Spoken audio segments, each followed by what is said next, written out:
जय माता रानी की। सभी भक्तों को नवरात्रि पर्व की हार्दिक हार्दिक शुभकामनाएं। नवरात्रि जी का प्रथम दिन माँ भगवती शैलपुत्री जी को समर्पित है। धार्मिक मान्यताओं के अनुसार पर्वतराज हिमालय के घर पुत्री रूप में जन्म लिया, तभी से इनका नाम शैलपुत्री पड़ा। नवरात्रि के प्रथम दिन माँ भगवती की विधि विधान से पूजा अर्चना की जाती है।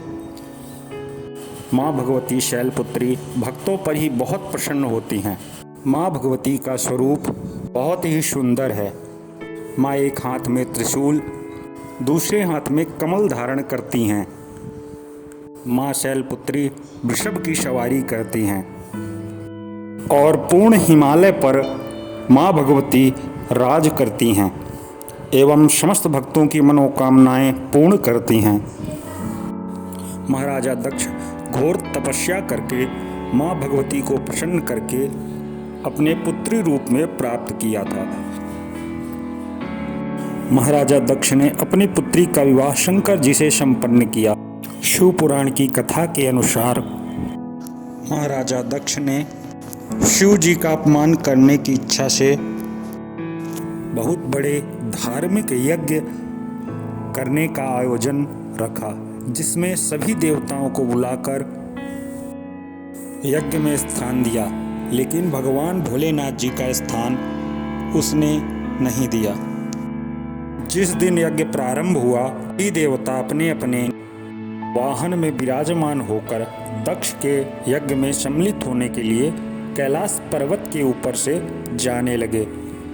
यह सब देख माता भगवती ने शिव जी से पिता के घर जाने की इच्छा प्रकट की।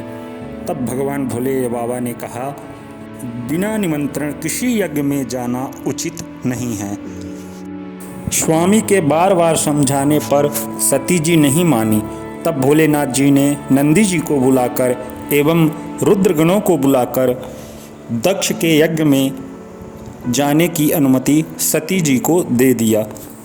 सती जी पिता के घर पहुंची तो ना तो पिता ने उनकी तरफ देखा और ना यज्ञ मंडप में उपस्थित किसी ने भगवती को प्रणाम किया। यहाँ तक तो फिर भी ठीक था, लेकिन जब भगवती यज्ञ मंडप पर पहुंची तो समस्त देवताओं का भाग दक्ष प्रजापति ने दिया था, लेकिन भगवान भोलेनाथ जी का स्थान खाली था। अपने स्वामी का अपमान देखकर सती जी को बहुत ही क्रोध आया एवं क्रोध में भगवती ने अपनी योग अग्नि के द्वारा अपने शरीर का त्याग उस कुंड में ही कर दिया। समस्त देवता यह देख थर थर कांपने लगे और इधर उधर भागने लगे। समस्त ऋषि डर गए और भगवती के इस कार्य को देखकर बहुत ही डरने लगे।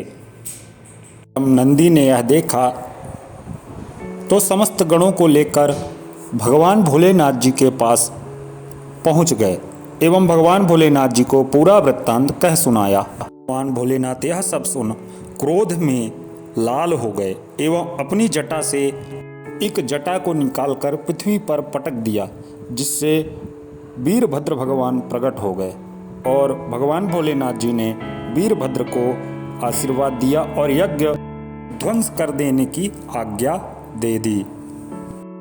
वीरभद्र समस्त रुद्रगणों के साथ दक्ष के यज्ञ में पहुंच गए एवं दक्ष यज्ञ को विध्वंस कर दिया।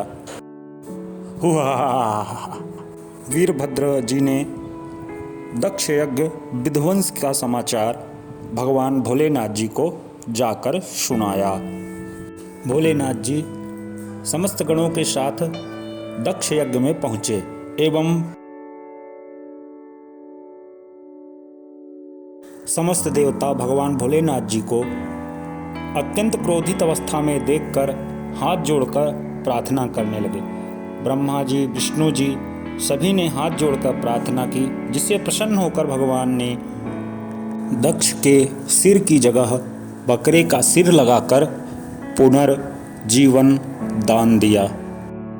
भावन भोलेनाथ सती जी का शरीर लेकर वहाँ से चले आए। द्वितीय जन्म में हिमालय राज के घर शैलपुत्री के रूप में भगवती ने जन्म लिया एवं भगवान भोलेनाथ जी की आराधना करके भगवान भोलेनाथ जी को वर रूप में पुनः प्राप्त कर लिया। जय माँ भगवती। जिन भक्तों को माँ भगवती को प्रसन्न करना है वह विधि विधान से पूजन करें एवं घी का भोग लगाएं।